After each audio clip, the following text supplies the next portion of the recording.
જામનગરના જીજે હોસ્પિટલમાં દર્દીઓ અને તેના સંબંધીઓની સુરક્ષા મુદ્દે સૌથી મોટા સવાલ ઊભા થઈ રહ્યા છે। જીજે હોસ્પિટલની નવી બિલ્ડિંગમાં એક શખ્સે ધમાલ મચાવી હતી।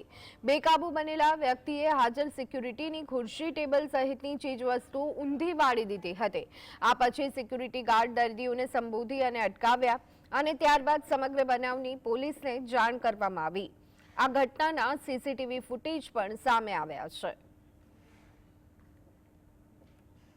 ભાઈના દર્દીના સગાવાલા અંદર જતા હતા ત્યાં ફરજ પરના સિક્યુરિટી ગાર્ડે એની તપાસણી લેતા એને તમાકુ મળી આવે, જેથી એને તમાકુ બાબતે દંડ ભરવાનું કીધેલ તો આ બાબતે ઉશ્કેરાઈ ગયેલ। તો એમાં બીજી તપાસ કરતા એના પાછળના ભાગેથી એક તીક્ષ્ણ હથિયાર મળી આવેલ, જેથી બવાલ કરવા માંડ્યો અને તોડફોડ શરૂ કરી દીધી, જેથી ફરજ પરના રહેલ ગાર્ડને એને રોકી આપેલ અને તુરંત પોલીસને જાણ કરેલી અને અમોને પણ જાણ કરેલી, જેથી અમો દ્વારા પણ પોલીસ અધિકારી દ્વારા સંપર્ક કરતા ત્યાં બંદોબસ્ત ગોઠવાયેલો અને તુરંત પોલીસની કાર્યવાહી